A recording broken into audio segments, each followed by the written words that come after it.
विन्दमानाः समुद्रायणा समुद्रं प्राप्यस्तं गच्छन्ति विद्येते तासां नामरूपे समुद्रमिति एवं प्रोच्यते।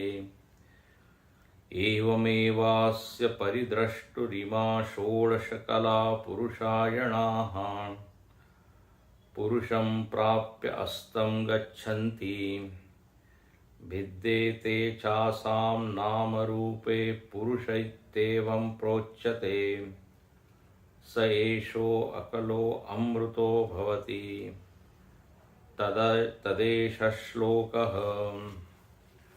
अरा इव रथनाभौ कला यस्मिन् प्रतिष्ठिताः तं वेद्यं पुरुषं वेद यथा मा वो मृत्युः परिव्यथा इति।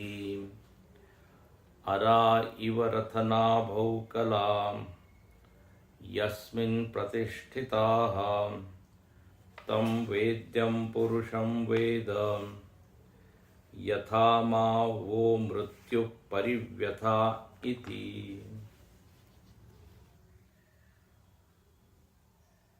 अकल पुरुष को जानकर साधक अमृत हो जाता है। एक अद्वितीय अविकारी चैतन्य है, वही इन सारी कलाओं का उत्पत्ति स्थान, लय स्थान और स्थिति स्थान तीनों एक ही है। और ये कलाएं उत्पन्न होती हुई सी दिखाई देती है। वास्तव में चेतन में कोई विकार उत्पन्न होके कोई सृष्टि बनती है, यह ज्ञान गलत है। पुरुष ही था, पुरुष ही है, पुरुष ही रहेगा।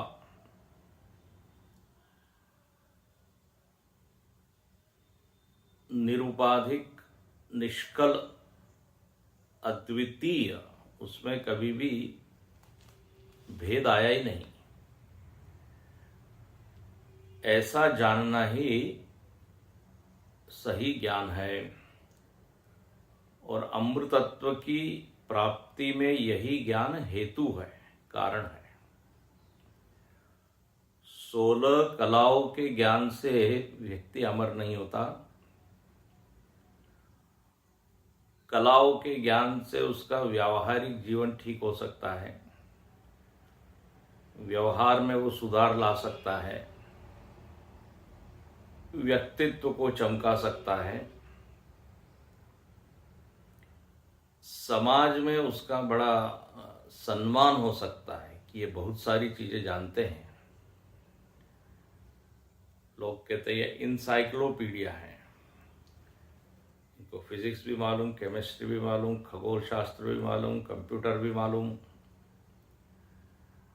तो ये नानात्व का ज्ञान व्यवहारिक जीवन में तो उपयोगी होता है,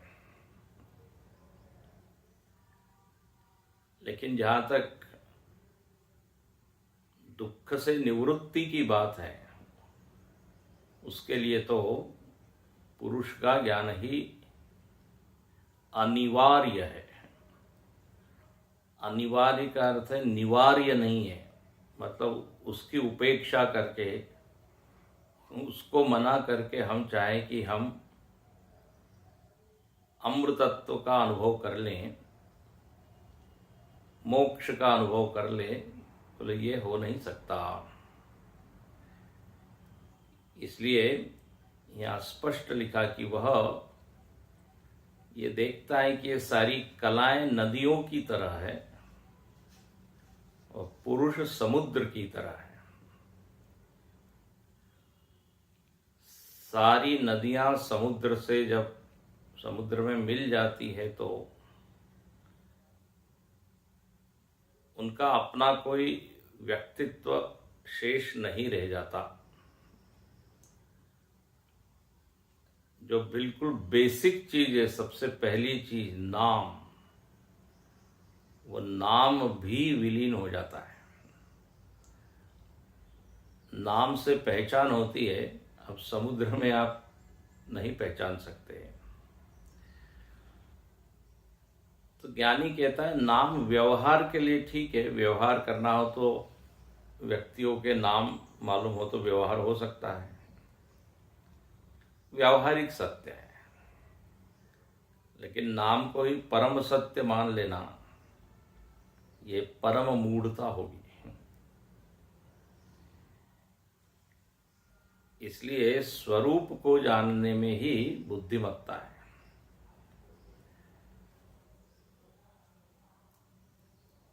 इसलिए 15वें अध्याय में भी लिखा ना कि बुद्धिमान वही है जो इस तत्व को जानता है, वही कृतकृत्य होता है। कृतकृत्यश्च भारत, बुद्धिमान स्यात्, ऐसा आता है। तो यहाँ पर ये बुद्धिमान व्यक्ति, इसी को वेदांतों में ब्रह्मज्ञानी कहा, स्थितप्रज्ञ कहा, अनेक नाम है, आत्मज्ञानी कहा। तो बोले वह अमरण धर्मा हो जाता है, मतलब था ही वो अमरण धर्मा, अब जान लेता है बस।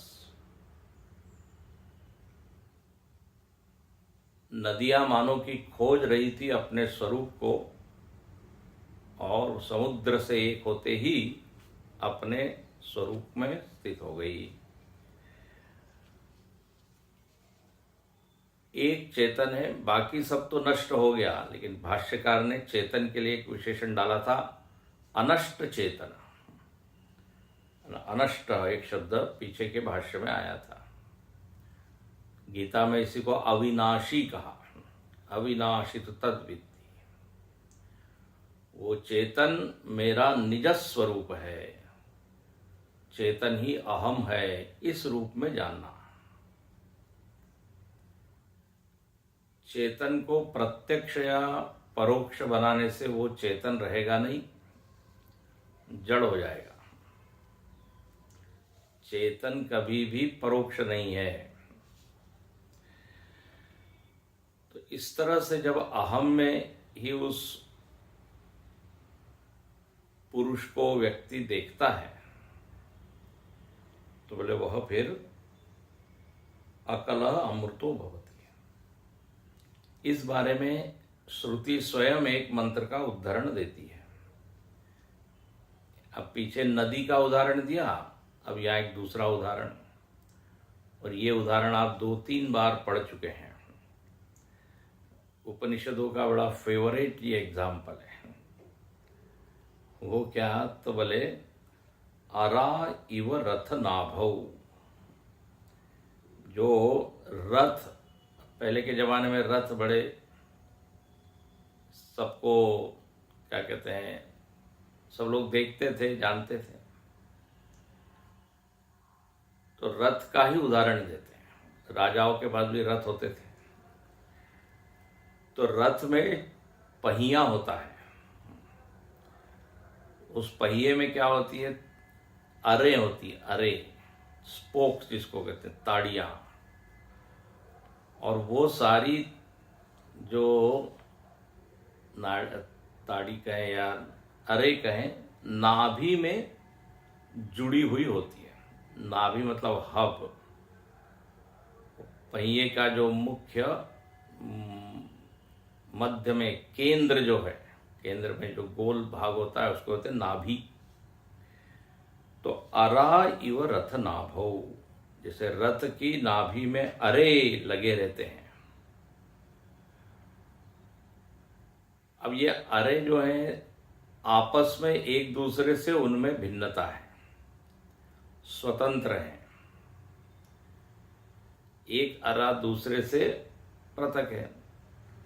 20-25 रहते हैं, जितना बड़ा पहिया फिर उतने बड़े रथ के जो अरे हैं, वो अरों में एक दूसरे में क्या है, अन्योन्या भाव है। अन्योन्या भाव मतलब एक में दूसरा नहीं, दूसरे में तीसरा नहीं। जैसे टेबल में कुर्सी नहीं, कुर्सी में पुस्तक नहीं। तो इसको कहते हैं अन्योन्या भाव, स्वतंत्र इन लोगों का अस्तित्व है। तो अलग अलग अरे हैं, लेकिन ये सारे अरे एक जगह मिलते हैं, वो है नाभि। जैसे सूर्य में से किरणें निकलती है, किरणें, ऐसे ही लगता है नाभि में से वो सारी अरे निकल रही है। जब नाभि में से बाहर की ओर चलें तो उनका विस्तार होता है, लेकिन ऊपर से नीचे आए तो सब लोग सारे जो अरे हैं वो एक जगह आते हुए दिखाई देते हैं, जैसे सारी नदियां समुद्र में। अब ये जो नाभि है, ये नाभि क्या है, आश्रय होती है उन अरों की। यदि नाभि टूट जाए, हब जो है टूट जाए, तो वो अरे बिखर जाती हैं। तो नाभियों का अरों का जीवन नाभि पर निर्भर है। नाभि से ही उनको मानो की स्ट्रेंथ मिलती है, उसके ऊपर वो स्थित होती है। तो केंद्र में ये नाभि है। बोले जैसे इस उदाहरण में ये नाभि है, ऐसे ही कला यस्मिन प्रतिष्ठिता।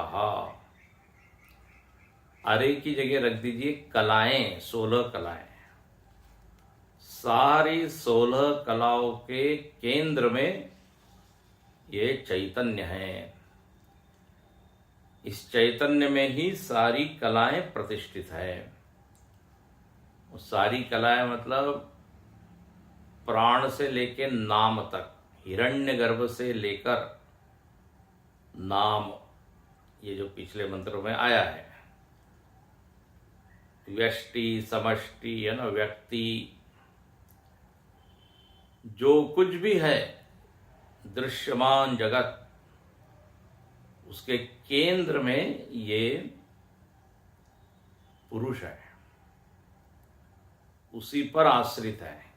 बहुत ही सुंदर ये उदाहरण है। हमको लगता है जग में हम है, जगत में, और हम में चेतन है, और वो चेतन जग में आश्रित है ना, शरीर में आश्रित है चेतन। ये हम लोगों की भावना है। यहां ठीक उल्टा बताया। कार्य, करण, लोक, लोकांतर, जितने भी पशु पक्षी मनुष्य, वृत्ति, विविध प्रकार के ये अरे हैं, ये यस्मिन प्रतिष्ठिता, जिसमें प्रतिष्ठित है वह ये अद्वितीय पुरुष है, अविनाशी पुरुष है। पुरुष का अर्थ है ये जो पूर्ण है, वही भरा हुआ है सब में। धूल के कण से लेकर हिमालय तक सब में जो अस्तित्व भरा हुआ है, वो अस्तित्व ही यह पुरुष है, और वह पुरुष ही यह अहम है। बोले बस यही जानना चाहिए। तम वेद्यम, तम तम मतलब उसको जानना चाहिए। उसको मतलब किसको? यही कलाओं का जो अधिष्ठान है, आधार है, उत्पत्ति स्थिति लय कलाएं जहां से होती है, उस पुरुष को ही जानना चाहिए। तम वेद्यम, वेद्यम मतलब ज्ञातव्यम, जानने योग्य यदि कोई चीज है तो वो यही है। इसलिए अन्य श्रुति भी कहती है आत्मा वारे द्रष्टव्य, देखने लायक कोई चीज है तो आत्मा ही है। मतलब आप इतना आग्रह क्यों कर रहे हैं? दुनिया में तो बहुत सारी चीजें देखने योग्य। लोग बोलते हैं आप वहां गए थे, ये देखा कि नहीं, उस शहर में गए, वो देखा कि नहीं। दर्शनीय है ना, एक टूर होता है शहर में, वो ले जाते हैं, दर्शनीय स्थान दिखाते हैं, वो सब ठीक है, लेकिन वही दर्शन, असली दर्शन, जिससे दुख का दर्शन न हो, न पुनर्भव दर्शनम, जिससे संसार का दर्शन फिर न करना पड़े, बोले वो वस्तु का दर्शन ही वास्तविक दर्शन है। दूरदर्शन का दर्शन कर रहे हैं, अमेरिका, यूरोप, ऑस्ट्रेलिया घूम रहे हैं, तो ये जो जगत की चीजें हैं उसका आनंद लीजिए, उसमें कोई बात नहीं है। लेकिन यहाँ पर कहते हैं अल्टीमेटली, अंततः आपको यहीं आना पड़ेगा।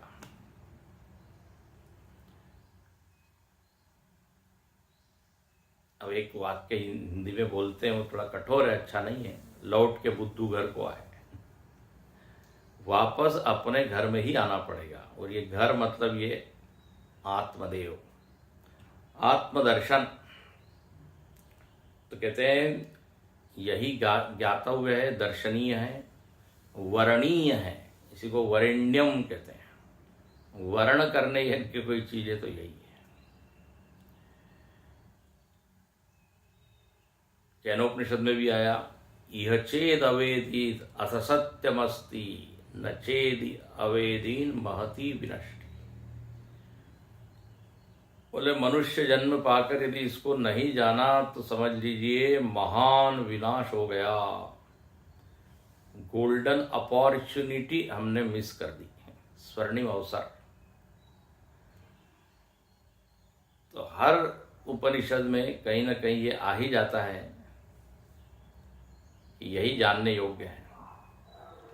अन्य उपनिषद में आया, जो इसको जाने बिना चला जाता है वो कृपण है, कंजूस है। मतलब क्या?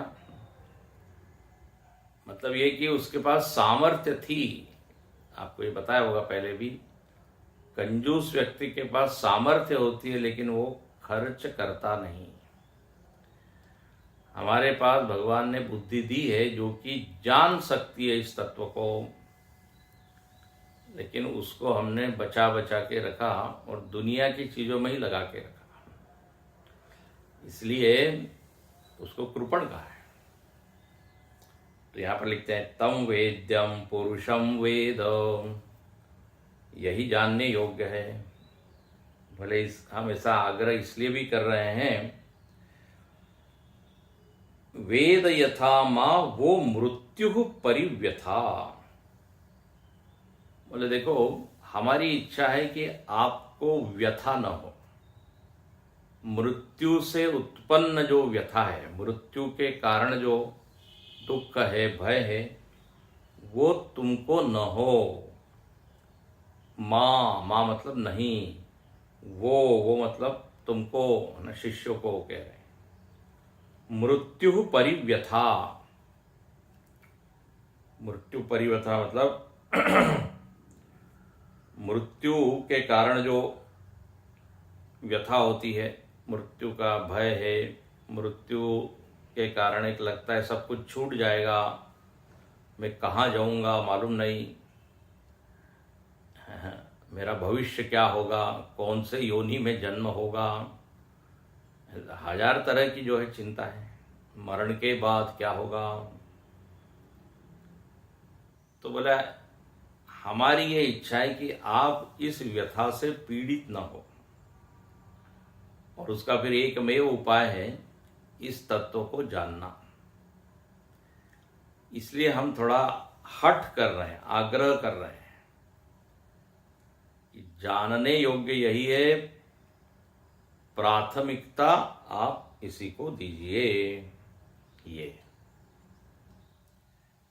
गुरु जो है शिष्य के हित की भावना रखता है, वो तो हित चाहता है ना। गुरु की एक परिभाषा ही दी, हितम उपदिष्टा, जो हित का उपदेश करे वो है गुरु, जो वह सब विचार बताए, वो सब मार्ग बताए जिससे उस शिष्य का कल्याण हो। देखिए, जिसके प्रति अपना प्रेम होता है ना, उसको हम न पूछने पर भी बताते हैं। माता पिता बच्चों को बार बार कहते हैं उधर मत जाना, ये मत करना है,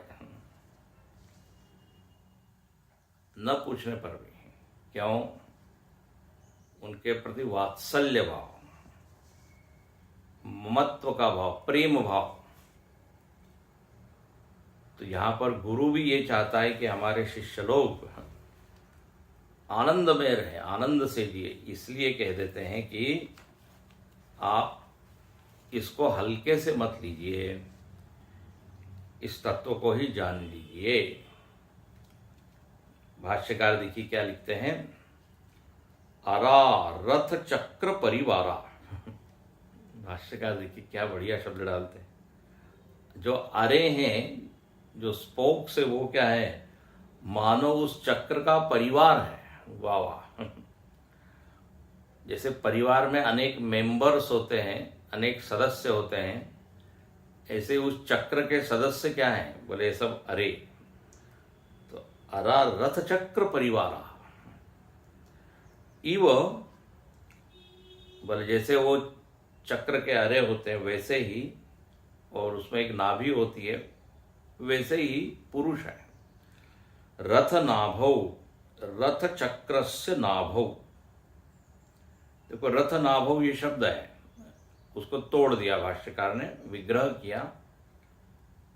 रथ एक चक्र है, चक्र की भांति दिखता है, और उस चक्र होता है तो फिर उसमें एक हब होता है मध्य में, केंद्र में,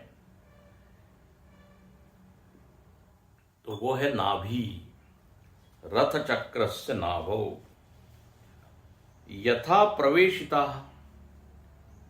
जैसे सारे अरे उसमें प्रवेश कर गए हैं, सब वहां जाके मिल जाते हैं। तदाश्रया, वो नाभि जो है वो क्या है, आश्रय है, आधार है। आधार उसको कहते हैं जो जिसको हटाने पर आश्रित की कोई स्थिति नहीं होती है ना, उसको कहते हैं आधार या आश्रय। कोई व्यक्ति चला जाता है तो लोग कहते हैं हमारा वो आधार था, वो आधार छूट गया, अब मैं कैसे जीऊंगा। कोई धन को आधार मानता है, धन चला गया तो कैसे जीवन में सुख मिलेगा। कोई मित्र उसका आधार होता है। तो संसार की सारी चीजें आधार हमको लगती है, लेकिन अद्भुत बात यह है कि वो सारी चीज भी आश्रित है, वो स्वतः समर्थ नहीं है, आपेक्षिक रूप से वो आधार है। अब आप कुर्सी पे बैठे हो और कुर्सी आधार है, लेकिन कुर्सी जमीन पर है। पृथ्वी जहां थोड़ा भूकंप आया कि हो गया, आधार हमारा डगमगाया। तो असली आधार कौन सा है? या आधार को आधार देने वाले अनेक आधार हैं। आपको व्यावहारिक जीवन जीना है तो आधार कार्ड आधार है, उसके बिना कुछ कर नहीं पाते। तो ऐसे तो अनंत है, लेकिन जो अंतिम आधार है वो क्या है, तो बोले वो पुरुष है। तो यहां पे ये नाभि, जो नाभि स्थानीय कौन हो गया? पुरुष। और अरे स्थानीय हो गई कलाएं। क्या लिखते हैं? कलाहा। जिस तरह से अरे उसमें प्रतिष्ठित है, कलाहा। कलाहा ये श्रुति का शब्द है। कलाहा यस्मिन प्रतिष्ठिता। अब कला भाष्यकार याद कराते हैं, बोले कला आपको याद है ना, 4 दिन पहले आपने सुना था, उन्हीं कलाओं की बात कर रहे हैं। कला मतलब संगीत कला, नृत्य कला, शिल्प कला, वो नहीं। कला प्राणाद्याः। पहली कला है हिरण्यगर्भ, उसको प्राण कहा था। तो हिरण्यगर्भ है, फिर श्रद्धा है, फिर पंचमहाभूत है, फिर इंद्रिय है, फिर मन है। तो बोले ये सारी के सारी कलाएं यस्मिन, यस्मिन प्रतिष्ठिता। अब यस्मिन शब्द तो सर्वनाम है, जिसमें,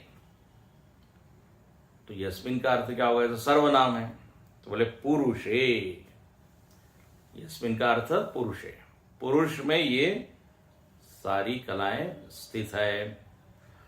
हिरण्यगर्भ भी उस चैतन्य पर आश्रित है। हाँ?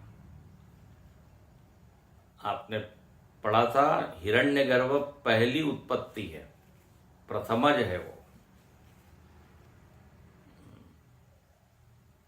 पुरुष से पहले कौन आया, प्राण, हिरण्यगर्भ, समष्टि प्राण उसको कहते।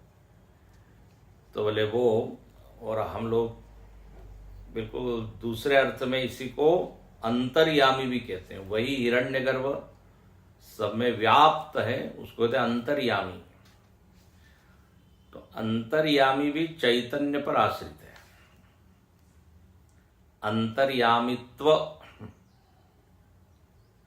अंतर्यामी तो जड़ नहीं है, तो अंतर्यामी की आप खोज करें कि अंतर्यामी किस पर टिका हुआ है,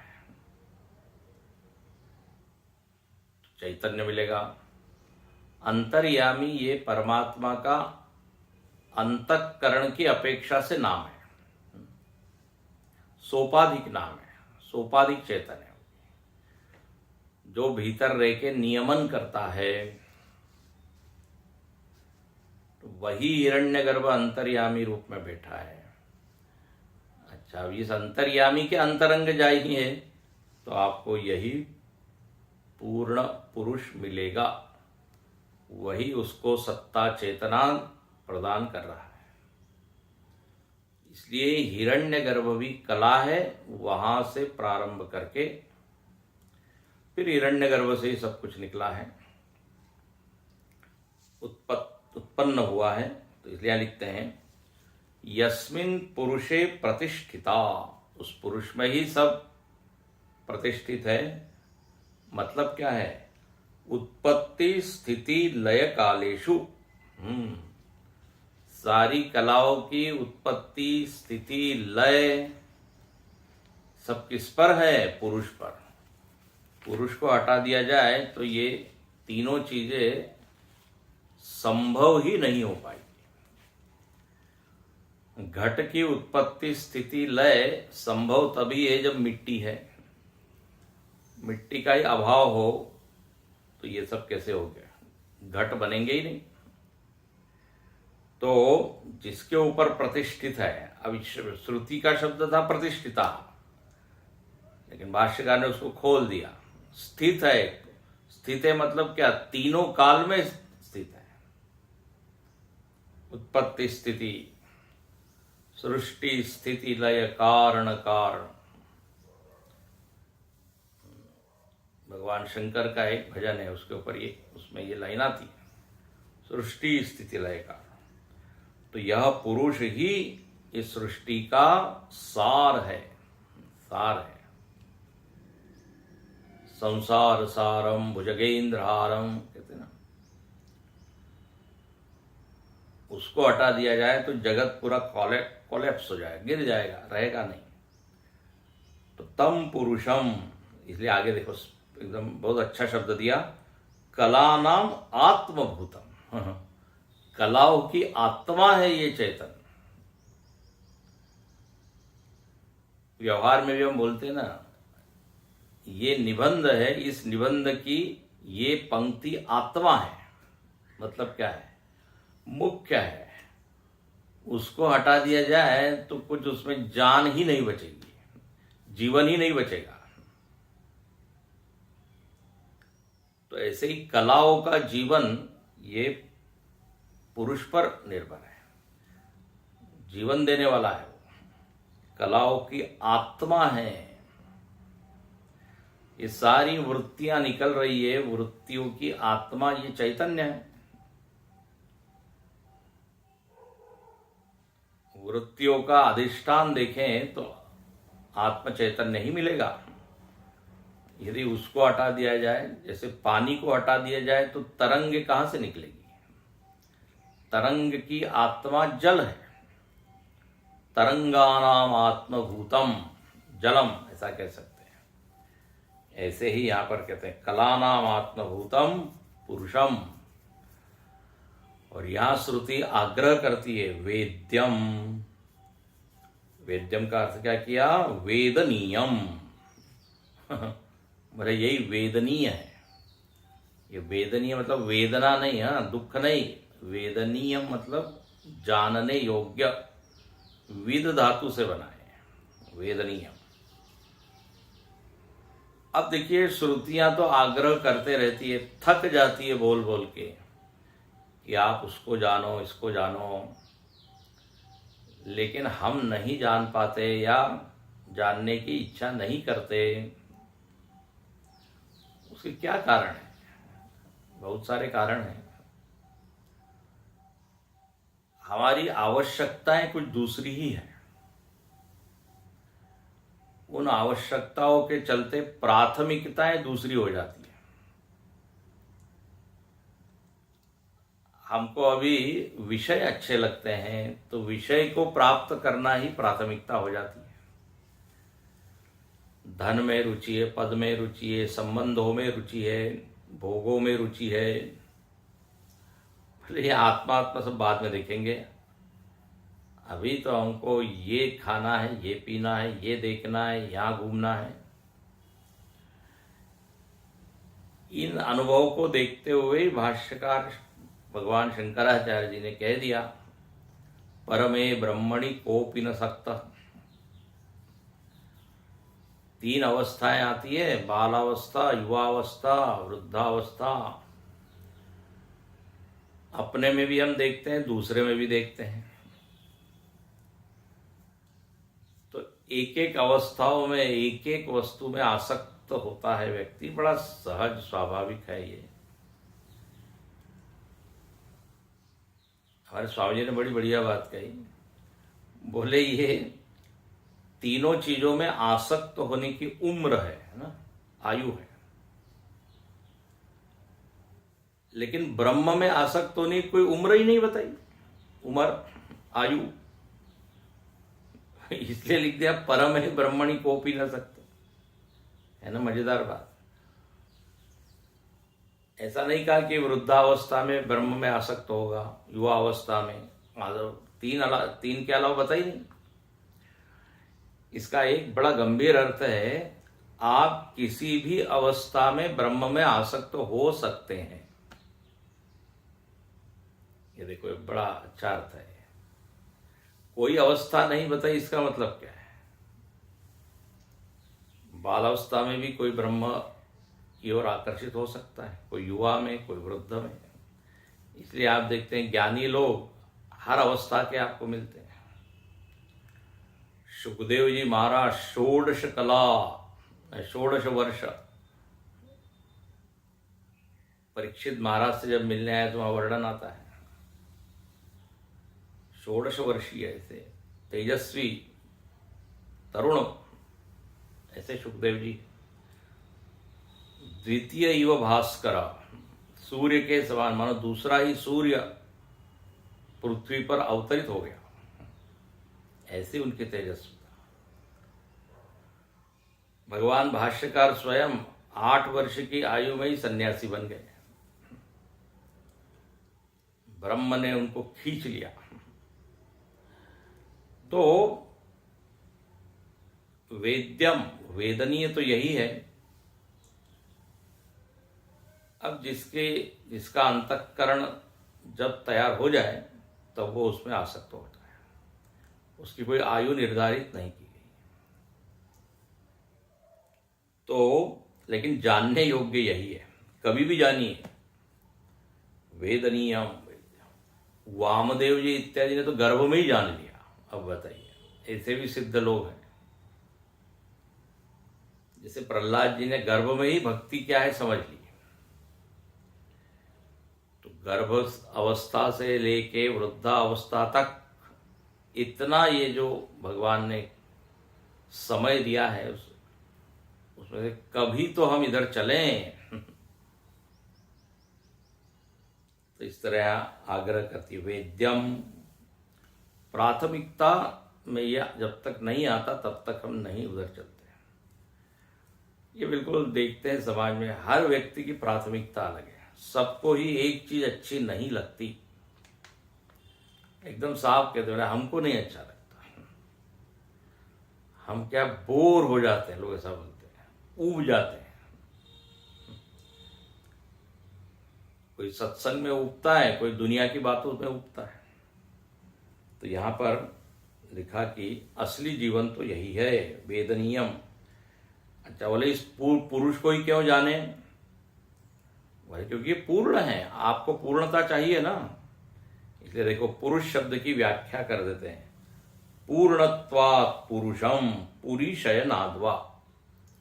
ये हर जगह भाष्यकार लिखते हैं, जहां भी पुरुष शब्द आया उसका ये अर्थ वो जरूर करेंगे। दो अर्थ करते हैं, जो पूर्ण है, किसी भी तरह की जिनमें कमी नहीं, अधूरापन नहीं, अपूर्णता नहीं,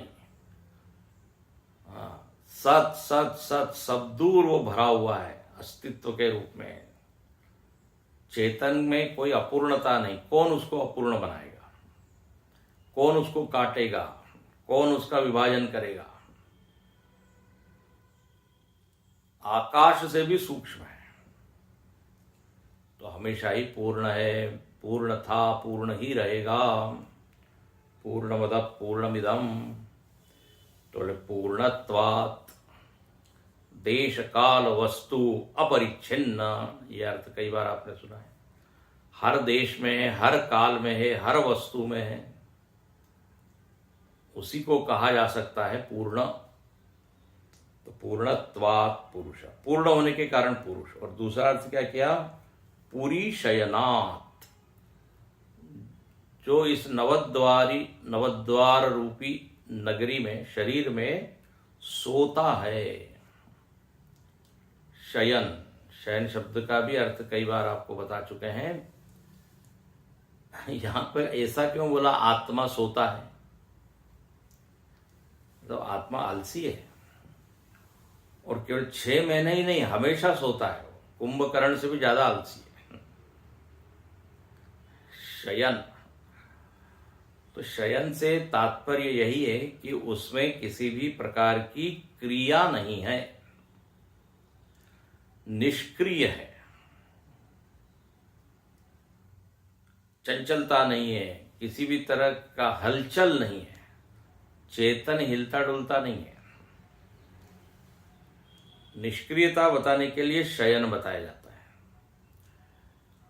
नहीं तो आप देखिए, चैतन्य के अलावा इस कार्यकरण संघात में हर चीज चलायमान है, हर चीज घूम रही है,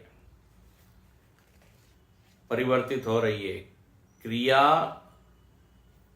क्रियाशील है। व्यक्ति सो जाता है फिर भी श्वास चलती रहती है, हृदय की धड़कन चल रही है, भोजन पच रहा है, खून बन रहा है, प्राण चल रहे हैं। यहां तक कि क्या बताएं, मन में भी जो सूक्ष्म वृत्तियां हैं उनका प्रवाह चल रहा है। अभावाकार वृत्ति का प्रवाह। महर्षि पतंजलि जी ने निद्रा की परिभाषा दी है, अभाव प्रत्ययालंबना वृत्ति निद्रा। निद्रा भी एक वृत्ति है, और वहां पर वृत्ति का विषय क्या है? अभाव। कुछ नहीं, कुछ नहीं, कुछ नहीं, कुछ नहीं, एक ही विषय है, नहीं है, नहीं है।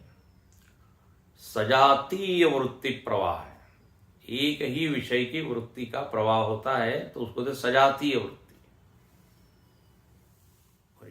वृत्ति का विषय अभाव। अभाव, चूंकि उस वृत्तियों में विविधता नहीं है, भिन्नता नहीं है, इसलिए हमको मन का अनुभव नहीं होता। जागृत में क्या होता है? कभी एक विषय, कभी दूसरा विषय, कभी तीसरा विषय। लेकिन नींद में कंटिन्यूअस एक ही विषय। मैं सुषुप्ति की हम बात कर रहे हैं, तो कहने का मतलब वहां भी वृत्तियां है, वहां भी चल रही है वो, लेकिन आत्मा में कुछ नहीं है। जैसे समाधि में भी ब्रह्माकार वृत्ति चल रही है। प्राय हम लोग क्या बोलते हैं, विचार शून्य। विचार शून्य कोई अवस्था होती नहीं, सुनने में अटपट लगेगा। विचार शून्यता जैसा लगता है हमको, क्योंकि उस विचार का विषय एक ही होता है। जैसे दीपक की लौ जब जलती है तो लगता है कि एक ही लौ है, वहां कुछ नहीं है, लेकिन तेल बाती हर क्षण नई नई नई नई है, लेकिन लगता कैसा, स्थिर, स्टिल। तो समाधि में भी स्टिलनेस लगता है। इसकी चर्चा आगे कभी करेंगे। हो सकता है आपके मन में प्रश्न आ जाए कुछ, बोले अरे हम तो यही समझते रहे कि सारी वृत्तियां ही जीरो हो जाती। जीरो हीरो नहीं होती, समाधि में भी वृत्तियां रहती है। इसीलिए वो समाधि से उठने पर कहता है, मैं एक ऐसी अवस्था में था जहां मुझको केवल चैतन्य का ही भान था। तो ब्रह्माकार वृत्ति। खैर, इसके ऊपर विचार आगे करेंगे। तो यहां कहने का भाव यह है कि चेतन के अलावा सब में क्रिया है। चेतन ही एकमात्र वस्तु है जो अक्रिय है। इसीलिए हमको बार बार यह अभ्यास कराया जाता है कि आप कर्म करो, लेकिन अकर्ता भाव बनाए रखो। अकर्ता भाव, क्योंकि आपका स्वरूप अकर्ता है। इसलिए कर्मयोग में प्रैक्टिस की जाती है। तुम नहीं करते, भगवान करते हैं। कर्तृत्व को डाल दो भगवान पे। त्वया कृतम तो फलभुक्, आपके द्वारा ही ये हुआ है, मैं कुछ नहीं। क्योंकि स्वरूप हमारा निष्क्रियता का है। निष्क्रिय मतलब आलसी अर्थ का नहीं, आलसी अर्थ नहीं है वहां। अर्थ ये, क्योंकि निष्क्रिय बोलते ही लगता है आलसी है। व्यवहार का है तो आलसी है, कर्मठ है। चेतन में क्रिया का अभाव है, ये बस दिखाना है। तो पुरी शयनात् वा वेद जानियात, उसको जानना चाहिए। बोले क्यों? यथा हे शिष्या मां वो युष्मान। बोले ऐसा इसलिए कह रहे हैं जिससे, यथा तुम इसको जान लोगे, जिससे क्या होगा, तुमको दुख न होए। तो मां मतलब नहीं है। और यहां देखो भाष्य करते हैं, हे शिष्या। शिष्यों को गुरु जो है बड़े प्रेम से बोल रहे, अरे शिष्य लोगों जानो इसको।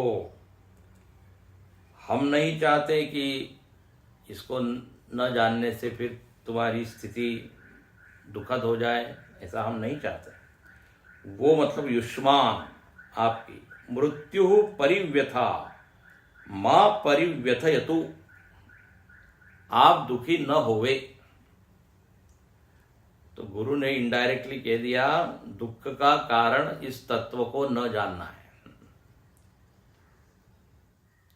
हम लोगों को लगता है ये विषय मिल जाएगा तो दुख चला जाएगा, ये वस्तु मिल जाएगी तो, ये दुराशा बनी ही रहती है। दुराशा मतलब ऐसी आशा जो कभी पूरी होने वाली नहीं है। हमको वहां समाधान दिखता है, वहां समाधान दिखता है। स्वामी शरणानंद जी महाराज बड़ा अच्छा बोलते हैं। प्रज्ञा चक्षु, बड़े उनके मौलिक विचार होते थे, यूनिक विचार। वो बोलते थे कि आपको लग रहा है उस वस्तु में समाधान है, तो बोले आप उन लोगों को देखिए जिनके पास वो वस्तुएं हैं। वो आपने देखी क्या? वो देखा क्या आपने? उनको देखिए, फिर अपने लिए प्रयत्न कीजिए। जिनके पास वो वस्तुएं हैं उनको समाधान मिला है क्या? अब हम लोग अपने ही मन से जो है ना तर्क देते हैं, भले नहीं मिला है लेकिन उसका एक कारण है। उनके पास वो वस्तुएं तो हैं लेकिन विवेक नहीं है,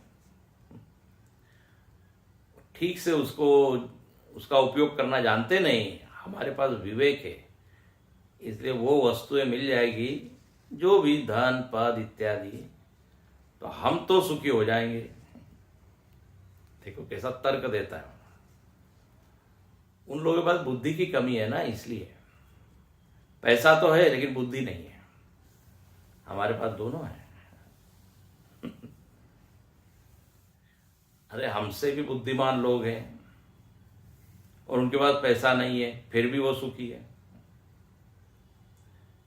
तो फिर अब उनके सुख का स्रोत क्या होगा? तो कहने का अर्थ क्या है, ये दुराशा बनी रहती है। इसलिए कभी भी ये प्राथमिकता में ये चीज आती नहीं। तो गुरु चाहते हैं कि शिष्य का जीवन ऐसा न हो। नचेत विज्ञायेत पुरुष मृत्यु निमित्ताम व्यथाम आपन्ना। बोले नचेत विजानियात, यदि तुमने ये नहीं जाना तो मृत्यु निमित्त जो दुख है उसका सामना तुमको करना पड़ेगा। व्यथाम आपन्ना दुखिन एव यूयम। तुम लोग क्या हो जाओगे? दुखी हो जाओगे। कोई भी गुरु ये नहीं चाहता हमारा शिष्य दुखी हो। अब उसमें तो गुरु के भी सम्मान की बात है ना। शिष्य रो रहा है, अब कोई लोग आके पूछेगा, बोले तुम्हारे गुरु कौन है? ऐसे गुरु प्राप्त करके भी तुम दुखी हो रहे हो, मतलब गुरु में कुछ कमी है। तो विनोद की बात हो गई। भाव यह है कि गुरु चाहते हैं कि शिष्य हमसे भी आगे निकले, यहां तक बोला है। पराजय की इच्छा करते हैं, मतलब किसी भी तरह से शिष्य को वो आनंदी देखना चाहते हैं, आनंदमय देखना चाहते हैं। दुखी न एवं अतः तन्मा भू युष्माकम इति अभिप्राय। तुमको दुख न हो, यही हमारा कहने का अभिप्राय है। अब देखो माता पिता इतना आग्रह करते पढ़ाई करो पढ़ाई करो, बच्चों को लगता है क्या हमारे पीछे पड़े हुए हैं, बिल्कुल उनको अच्छा नहीं लगता। बोले हमारा भी एक स्वतंत्र मन है, आई एम इंडिपेंडेंट पर्सन, हम जो चाहेंगे वो करेंगे। और जब वो नहीं मानते तो फिर यही हाल होता है, दुखी। अब पछताए क्या करे जब चिड़िया चुग गई खेत। तो जो डंडा है वो डंडे की जरूरत होती है, उससे लाभ ही है। अच्छा, तो इस तरह से यहां पर आचार्य ने सलाह दी। पहले भाग में उदाहरण दिया, ये चैतन्य ही अधिष्ठान है। अब यहां पे पिप्पलाद मुनि उपसंहार करते हैं। अब ये पूर्ण होता है। यहां पे क्या कहते हैं, तान होवा चैतावदेवा हमें तत्परम ब्रह्म वेद नातः परमस्तीति। तान होवाच एतावदेव अहमेतत् परम ब्रह्म वेद नातः परमस्ति इति। उन शिष्यों को उपदेश देने के बाद तान मतलब तान शिष्यान, उन सारे शिष्यों को मुनि ने कहा। अब देखो यहां पर एक शिष्य नहीं रहा, सारे शिष्यों को मानो बुला के बोल रहे हैं। क्योंकि अंतिम प्रश्न तो सुकेशा भारद्वाज ने पूछा था। बोले अब सब शिष्य इधर आओ। उनके लिए उन्होंने एक वाक्य बोल दिया, एतावद एव अहम एतत् परम ब्रह्म वेद। बोले मैं इस ब्रह्म को जानता हूं और बस इतना ही मैं जानता हूं। एतावदेव अहम वेद, इतना ही मैं जानता हूं। और अगले वाक्य में क्या लिखते हैं? न अतः परमस्ति, इससे अधिक जानने योग्य कुछ नहीं है। तो दो वाक्य है, कल देखेंगे इसका अर्थ। मैं ब्रह्म के बारे में इतना ही जानता हूं, ये पहला वाक्य। दूसरा, इससे अधिक जानने योग्य कुछ है भी नहीं, है ना। अब ये दो वाक्य क्यों उन्होंने बोले हैं? अब ऐसा लगता है कि मैं इतना ही जानता हूं, मतलब कभी शिष्य के मन में ये आ सकता है कि हमारे गुरुजी तो इतना ही जानते हैं। हो सकता है वो ये कह रहे हैं कि और दूसरे जो गुरु हैं वो हमसे अधिक जानते हों। ये भी तो भाव निकलता है ना। तो शिष्य के मन में शंका आ जाएगी, मतलब ये ऐसा क्यों बोल रहे हैं, हम इतना ही जानते हैं, इसका अर्थ क्या है? और इसके आगे कुछ नहीं है। न अतः परमस्ति। अब हम लोग तो क्या कहते हैं, अरे ज्ञान तो अनंत है, अनंत है। यहां पे तो बोल दिया इससे आगे कुछ नहीं है। तो ये दोनों वाक्य का अर्थ देख के अंतिम मंत्र हम देखेंगे और कल ये उपनिषद पूर्ण होगी।